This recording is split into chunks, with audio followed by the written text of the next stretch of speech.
Good afternoon, beautiful friends. How are you doing today?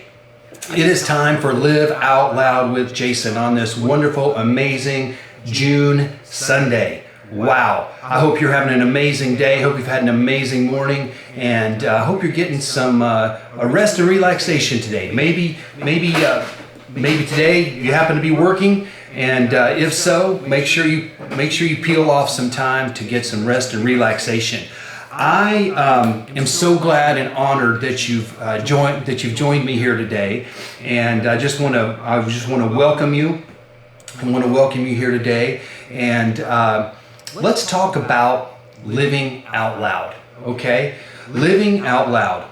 I like to start with what it's not. Okay, living out loud is not about pride. It's not about arrogance. It's not about driving over people, running over people, or making other people feel small. Living out loud is about discovering who you are in the Lord. It's about discovering.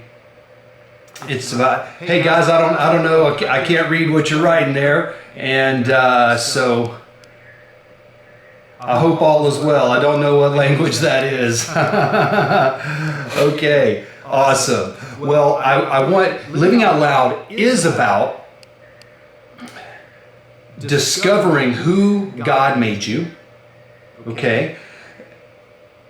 Developing the gifts and the talents and the abilities that He's given you to go and live out loud. The way to give glory, one of the ways to give glory to your Maker, to give glory to God, is to actually become and do all that He's called you to be and do.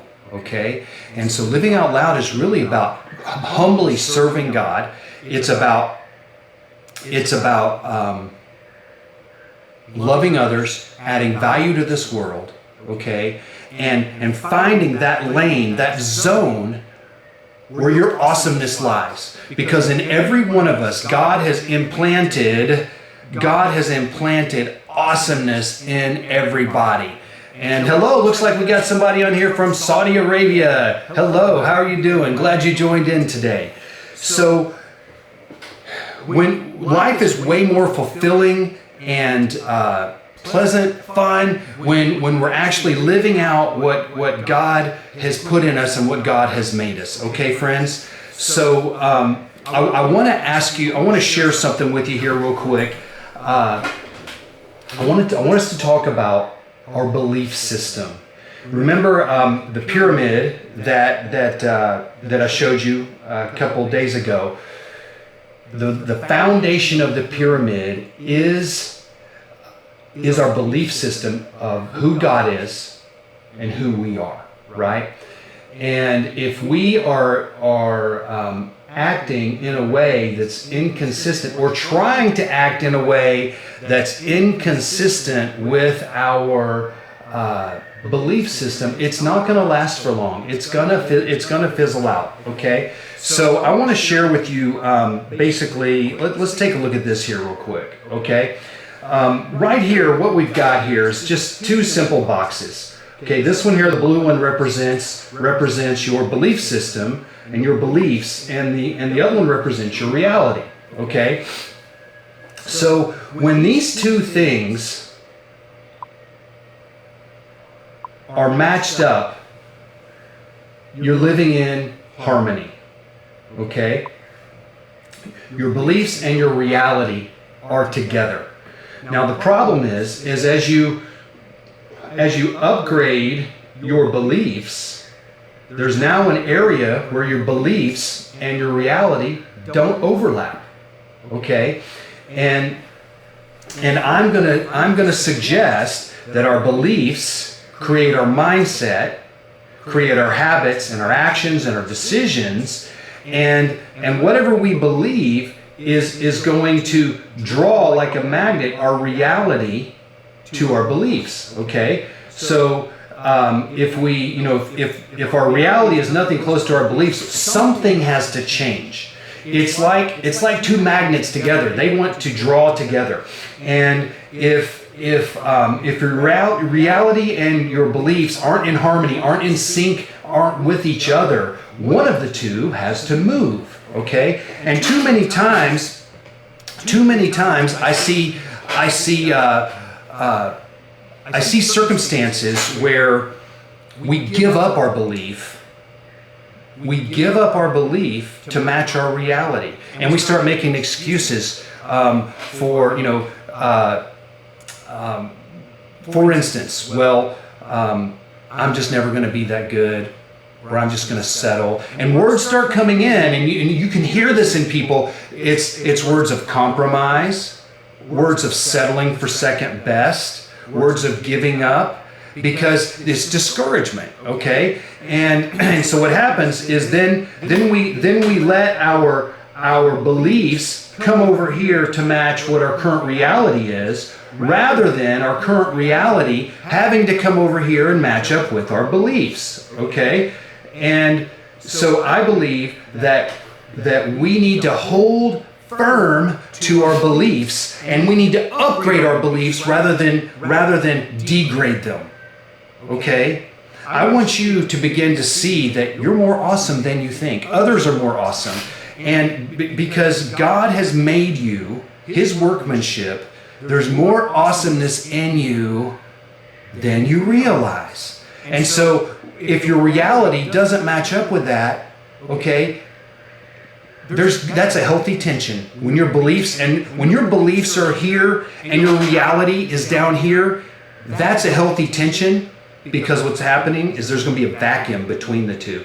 This is kind of a lesson back from elementary school. Okay, when you have a drink, and for instance, I've got my Topo Chico here, and I don't have a straw. If I was to put a straw in here, and I put the straw in my mouth, and I suck on the straw, what is making the water, the liquid, go up into the straw?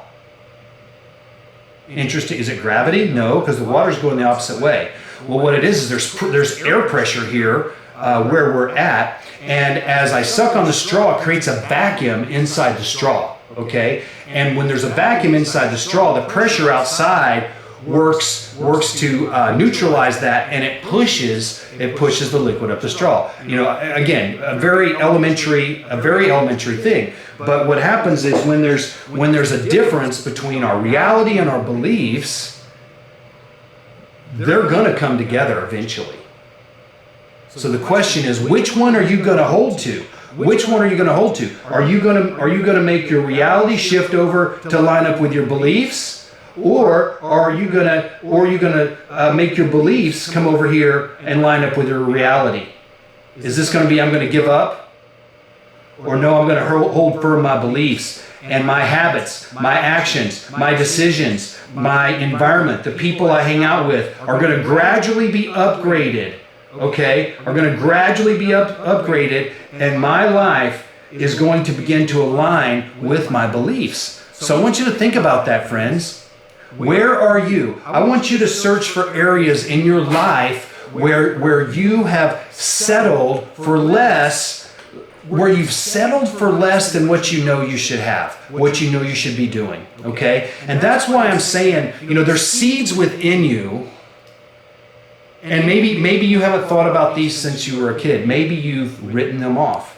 But there's skills, there's giftings, there's callings, the things that you do or used to dream about when you would close your eyes, when you would daydream. What are those things? Have you given up on I want to say on your dreams, okay? But I really mean even deeper than your dreams is your calling, your God-given talents, because nothing will be more fulfilling than doing what you're made for. And again, I don't know exactly what you're made for, but you are made for this. You're made to give glory to God. And the way that you give glory to God is going to be a different way than I give glory to God, because I'm a unique mix of me and you're a unique mix of you. And so I want to encourage you, friends, to go after it. Okay, make your habits, your thoughts, the things that you think about, the things you spend your time, energy, and resources, make them Be in agreement with what your beliefs are and make them come to your beliefs. Don't let your beliefs sink down to your current reality. Okay? Don't let that happen. Upgrade your beliefs. Upgrade your thinking. Open your mind and begin to say, you know what? God made me awesome. Can you look in the mirror and say that? Say, God made me awesome. It's okay to say that. That doesn't mean you're not humble. Okay? You can know that there's awesomeness in you and still be humble. Okay? So is there a tension? Is there a tension in your life between some reality and some beliefs? I bet there is, because the thing is this. If we just forever let our beliefs and our reality stay the same, then we're not growing. Think about that. Right there, when you get to that place where your beliefs and your reality are actually in sync with one another like this, okay, it can also become a comfort zone. It can also become a place of apathy. So the idea, friends, is that I'm talking to me too, that our beliefs need to grow. Our beliefs need to grow. Okay? And so our beliefs are going to be ever changing, and therefore our reality needs to be ever changing. Our skills, our habits, our thinking, our decisions, those things need to be ever growing and ever changing, because you can become more effective, more productive, and more fulfilled with every year of your life. Okay? I'm about to say it, 5-0 this year. Okay? And I want to tell you what, I am having the best time of my life. I have no regrets of the past, but I want to tell you what, I am looking forward with great anticipation to the next 12 months and the next decade of my life. And I hope you have that same optimism in you. And if you don't have that same optimism, then something is missing, okay? You need to have joy, you need to have optimism, because you were created for awesomeness. You were created to live a life that glorifies God. And the best way to do that is to discover the skills, the talents, the calling, the gifting, and begin to take steps moving forward on that. Okay, friends? Now, let's go back here. Hey, by the way, I want to tell this to you. You guys may know this story, but hey, there's Phoebe. Hey, Phoebe. Thanks for joining in today. You get over here on my computer here. Find my mouse. There we go. Let's take. You guys may have heard the story of the eagle. See, the eagle builds its nest way up on the cliff, right? And the eggs hatch, and what are those, eaglets? That's right, eaglets. I think. Tell me if I'm wrong. I could be wrong.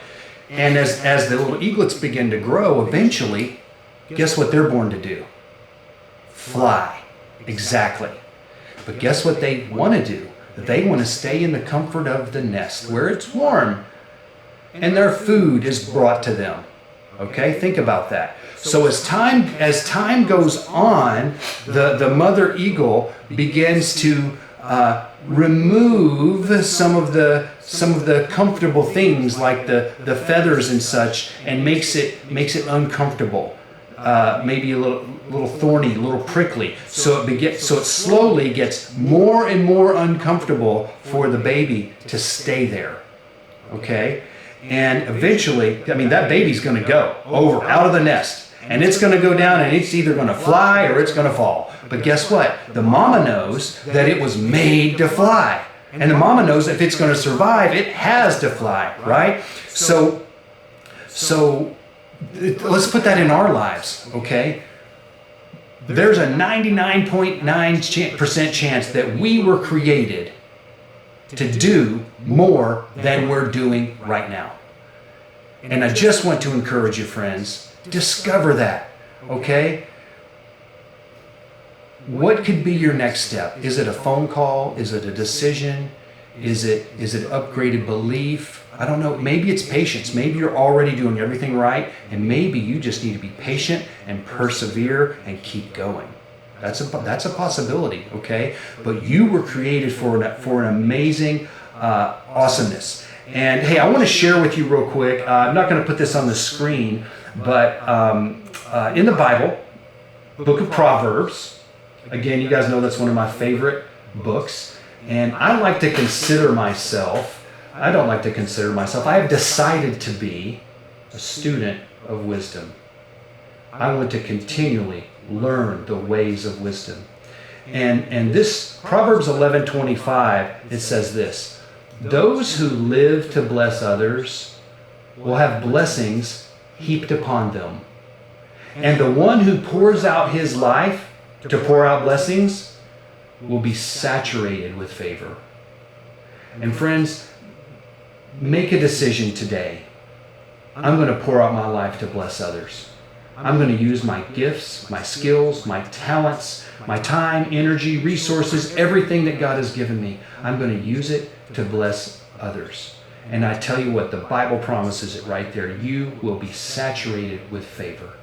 And so friends, go live out loud today. Bless others, grow in your calling, step out, be bold, and you're going to be living out loud day after day after day. So I just want to bless you. I thank you so much for joining in here with me today, and I look forward to seeing you again tomorrow. Bye-bye.